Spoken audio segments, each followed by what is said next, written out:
Hello,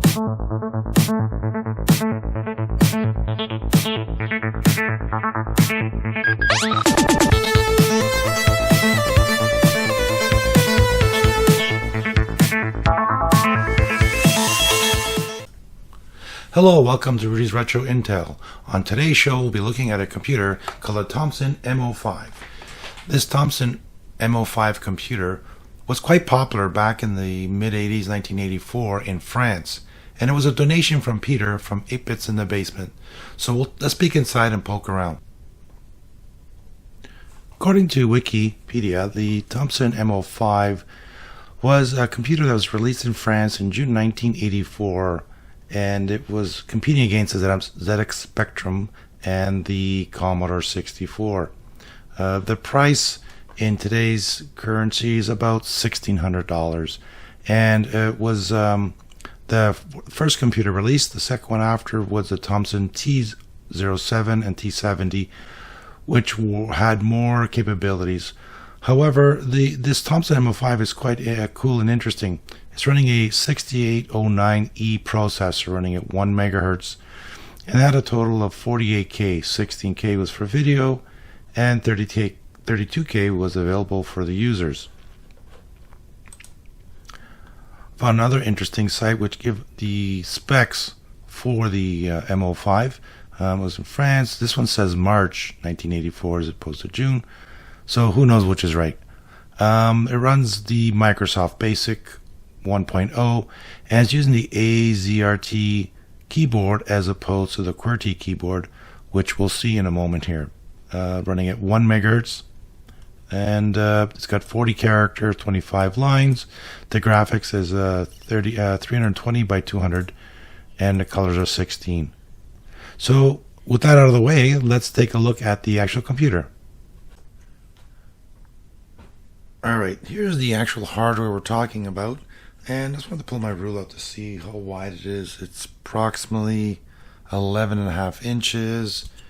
And for my metric friends, it's approximately 29 centimeters long. And let's see how deep it is.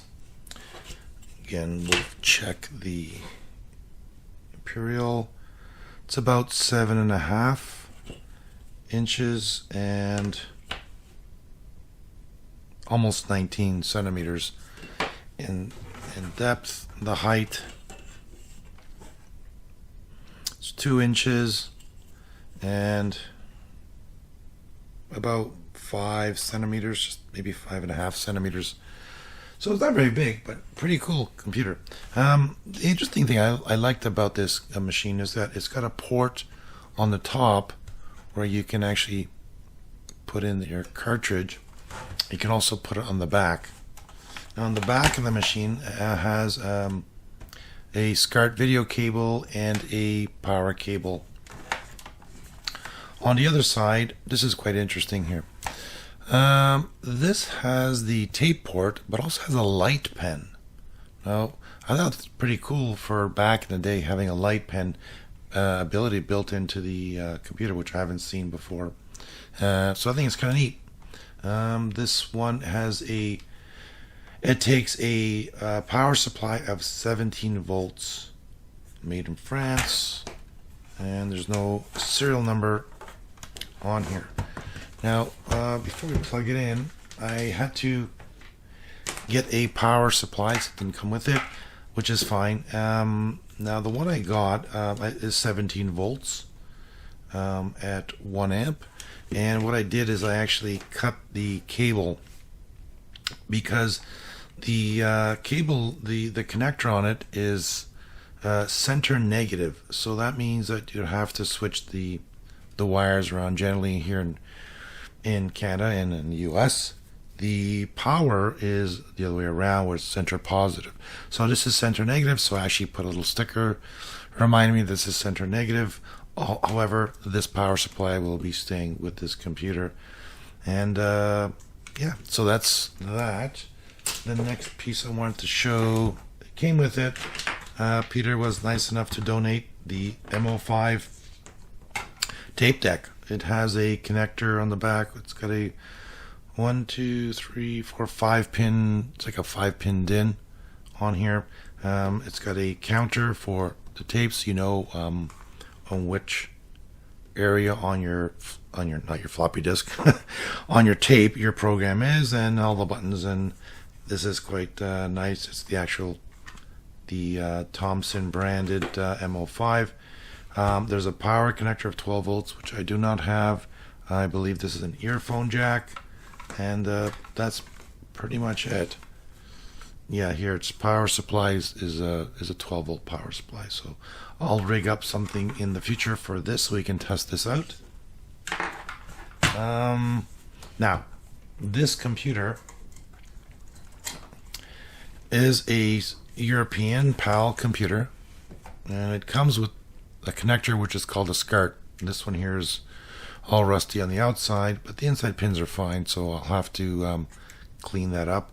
But this is a SCART cable. Okay, now you can't plug it in. Obviously, you need an adapter. So what I've purchased is this adapter. Now, before I talk about this adapter, I want to talk about another adapter, which you can buy.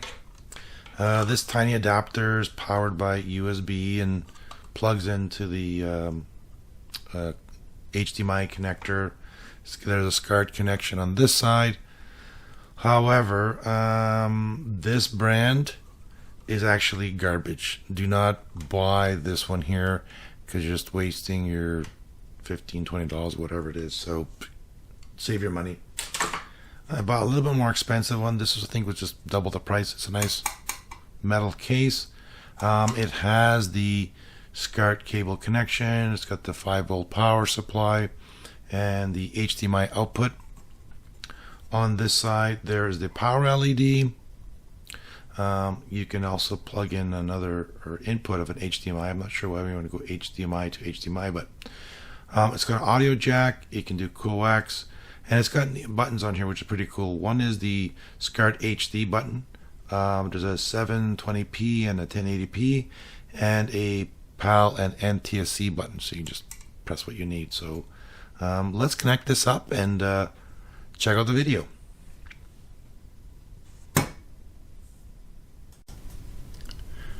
Okay, now with everything connected, let's power it up and see what happens. Well, that was quick. Basic just popped up, and this computer is similar to the Timex Sinclair, where there's no power switch. You just plug it in, it turns on. I wish computers did have a power switch. I like that feature. Just me. So here we are in Basic. I'm not sure if Basic, if another version of Basic, like version 2 or 3 or 4, is available for the M05.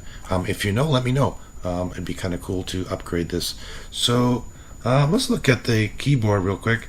It's not QWERTY. It's got the AZERTY with the Q moved down, I guess, to make room for all the keys that they wanted to put in here. The neat thing is that it's got this bright yellow key, and this yellow key here shows up on the screen. This yellow key here is for characters next to the numbers, for example, and some other down here.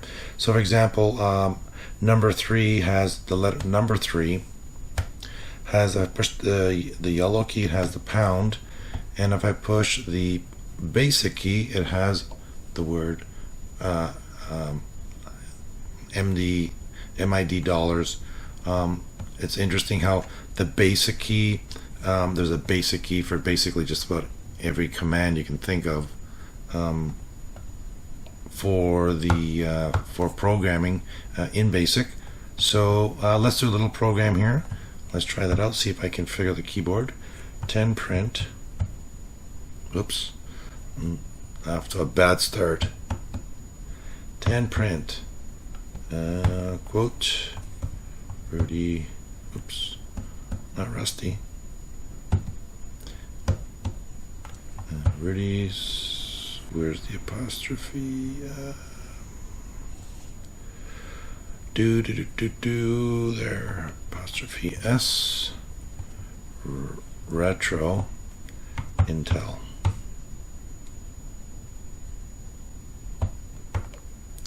And where is the other key? I'm looking for that one. Enter, and 20, go to 10. Now I could have used the basic commands, but for me, trying to figure out where they are, it'd be here literally for hours. So let's just type it in for now and go from there. Although let's do the list. We can run a list by typing list, which is a basic. Whoops, we want to get rid of 3. Good thing I did a list. We can do list, and we can also hit the basic key and press the letter L for list. There we go. Now let's run it. And yes, you have the basic program running. Now there is a stop key to stop the execution. If you press the space bar, or I believe enter, or any other key, it'll continue to run the program. To exit out, you'd hit Control or C and T, in this case Control C, and we are back to basic. So that's a quick little basic program, and it's working fine. Now let's peek inside and look at a bit of the hardware and see how it's set up. Okay, let's open up this little computer here. It seems that there's 2 screws here, so let's see if we can crack this open with this. Now I need something a bit bigger and better grip. So let's put the drawer and pull out the screw. And I keep little boxes around so that I can put the screws and parts inside when I'm working on things, so I don't lose them, because that would not be fun, having to look for screws, which I've done in the past, where like, where did that screw go? It's buried underneath somewhere, and you'll never find it again. And is there a screw in there? I don't think so. I can't see. Let's take the flashlight here and do a quick peek inside. Yes, there are screws. Now I'm wondering, maybe this is not getting all the way down. It is, but not grabbing. Let us try a different screwdriver. Okay.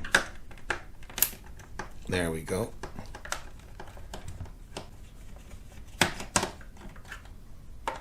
And this one, am I grabbing it? There we go. You always know when you got it when you hear the kind of a crack sound that the screw is now turning. This is my magnetic tip screwdriver, so this should pull out the screws nicely.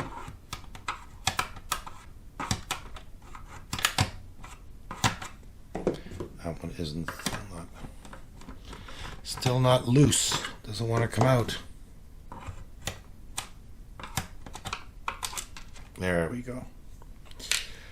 Yeah, it's good to have a magnetic tip screwdriver. You never know when you might need it, like in this case. Okay, let us put some things aside and open up this case. I don't know how to open it. This is my first time opening one, so let's take a peek. And it looks like it goes over this way, just like a similar to the Atari computers. So let's pull these out carefully so we don't break anything here.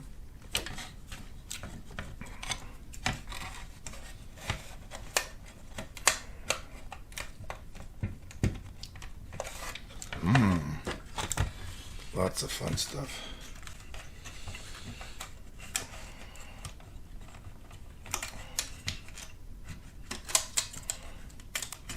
There we go. So the keyboard is now detached. And what do we have here other than a piece of lint?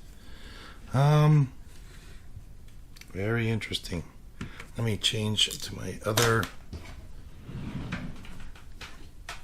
wonderful magnifying glass and see. I can't read all the parts like that, but let's take a look. Well, here is obviously the processor right there, This is it's a Motorola chip. It doesn't say. This is a GSC 34950-01. There's no really other marking. 8424A QX SGQ. What else do we have? Here's the Motorola chip. Hopefully you can see that. This is the MC6809EP. So that's the CPU. This is 68EP68A21P. And we have a bunch of TTL logic over here. And the memory. Now the memory here, let's see if I can get this to zoom in. Let's see if we can zoom in better. Okay. Let me try this. So, hopefully you can see that. And yeah. So here is the memory. It is the 4416. Looks like 4416-15 for 150 milliseconds. It's a TM rand. Some more logic.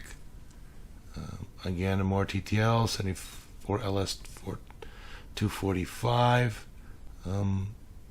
Other LS 221. Here's the crystal. This is showing 16, so I believe 16 megahertz, and it's going down to 1. Interesting.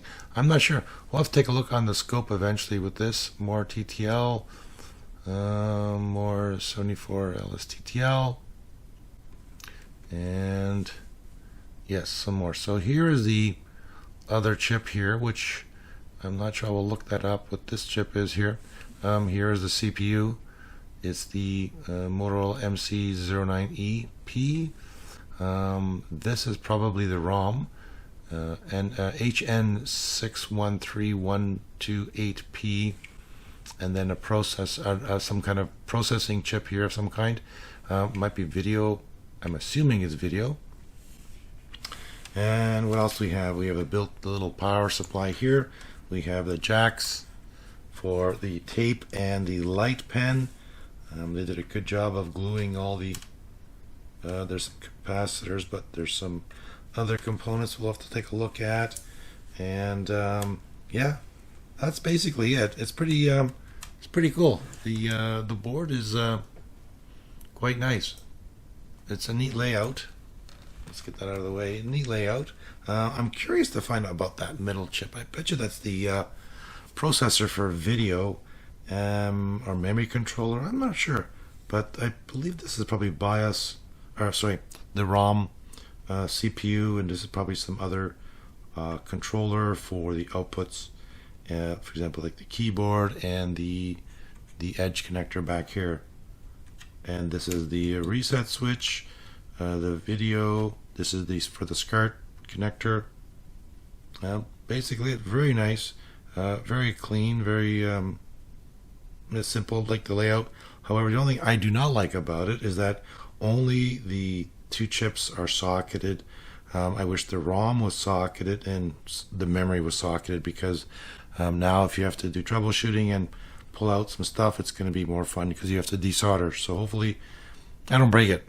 And if I do, then guess what? We're doing a video on repairing the M05, and I'll have to talk to Peter and do some more research about diagnostic software, what kind of software.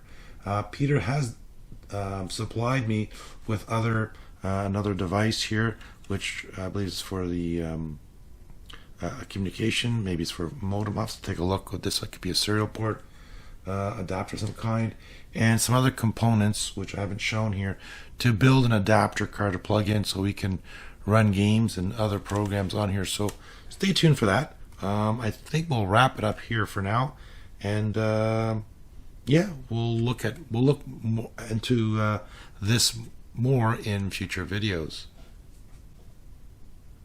And that wraps up the show for today. Hopefully you enjoyed spending some time with me looking at the Thomson M05 computer from France. And big shout out to Peter. You know who you are. Peter from the 8-Bits in the Basement has a great channel. Links below. And go check him out. He's a lot of cool stuff, a lot of fun, and gives a lot of fun Star Trek and Star Wars jokes at the end of his videos. So stay tuned for that. And thank you so much for coming. Appreciate all the subscribers and viewers like yourself. Take care and have a great day.